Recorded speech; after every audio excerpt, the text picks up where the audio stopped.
process of going from childhood to adulthood can be full of conflict for many adolescents. With this in mind, the GE Scholar School of Humanities and Culture recently held the Power of Peace program.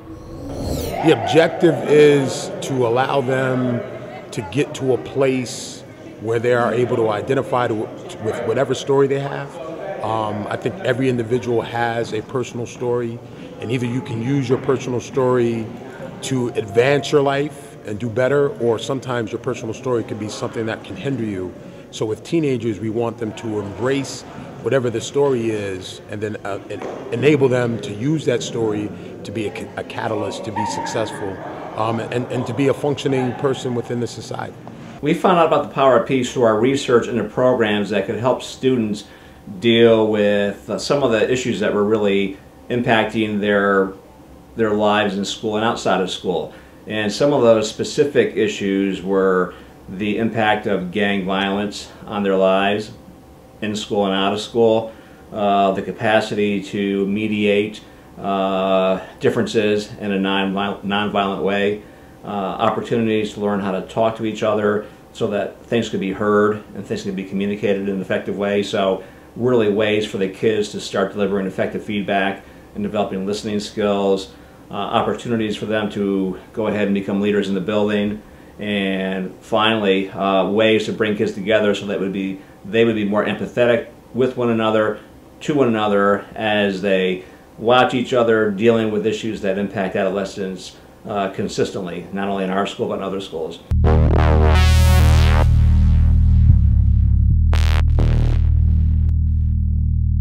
They hide behind what we call a mask. So, you know, they'll come in and they'll pretend as if they don't want to do the activities. And then as you slowly take them through the process, they start to buy into the fact that, you know, life is more than just getting up in the morning and coming to school, and that it involves more of feeling, which they don't want to do. They definitely don't want to feel.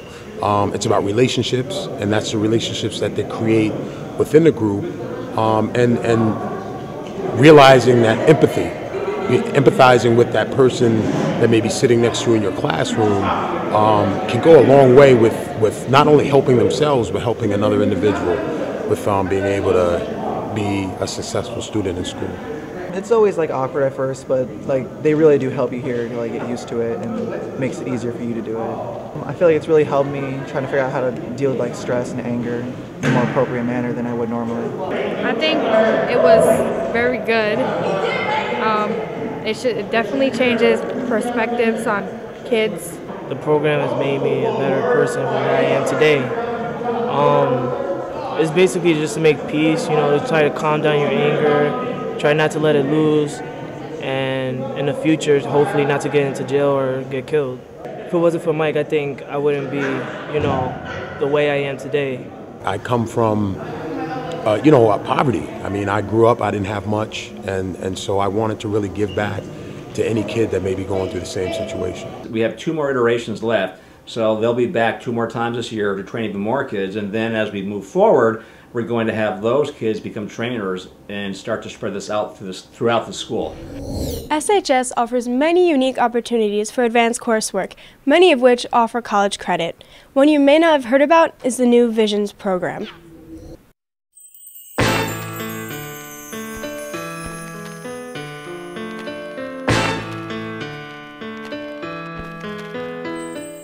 New Visions is a career exploration program. We cover medical, law, and journalism, and I'm here in Schenectady to recruit potential students for next year.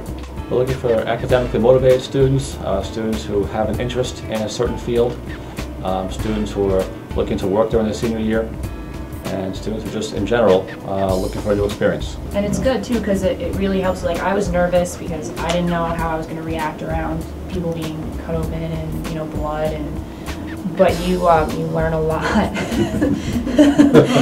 You get to you realize, like, if medicine is something that you want to do, and this program's helped me realize, like, I definitely want to go into medicine and have a career somewhere in medicine. Like, I'm not sure which field, but you get to go with different departments, so it really helps you figure that out.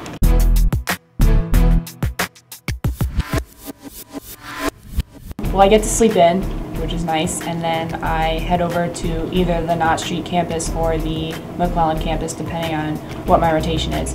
And rotations start at around 8, so I go on my rotation until around 11, and then I head back to my house and just get ready for going back to the high school, and then I have about an hour in between, and then I take 3 classes over at Scotia, and then I'm done with my day. I was nervous to apply to it. I wasn't sure if I was going to get in, but I did, and it's been nothing but great. I've gotten to see a lot of cool things. I've been in the operating room and rotated with neurologists and cardiologists, and it's just, you learn so much and take so much from it that if it's something that you're thinking about, I think you should definitely go for it. Schenectady graduate and current Seattle Mariners outfielder Casper Wells was home for the holidays. He stopped by Van Corlear Elementary to talk about his experiences in Major League Baseball. I love all these pictures you guys have everywhere. This is amazing. So, didn't take too long ago where I was pretty much where you guys were. I went to Elmer Avenue School. You guys know where that is? Yeah? You know where it is? One person knows? I know. I'm just joking. Yeah. I went to Elmer Avenue School, and pretty much that's all I thought about was just being a professional baseball player and playing baseball. Name a baseball player that you know. Me? I know that guy. How many times have your parents come up to you and just been like,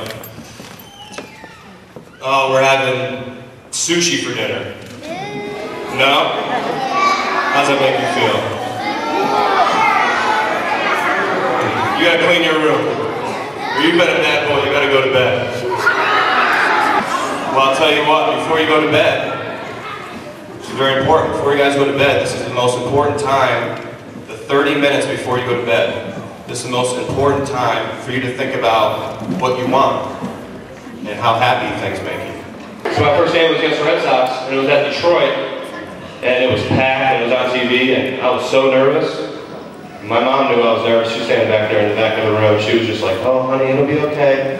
You know, this is what I wanted to do growing up, play baseball. But I had to face John Lester at Detroit against the Red Sox. And I didn't get any hits in my first game. I was going to go, oh.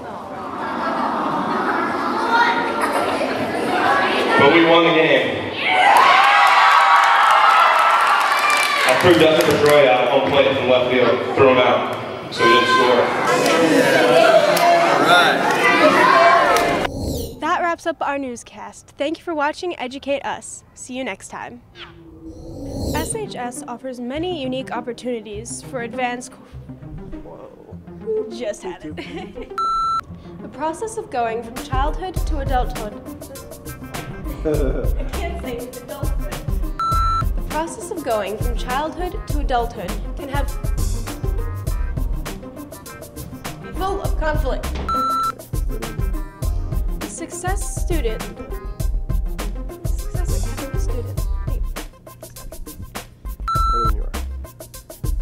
The Success Academy students. I'm ready. Okay.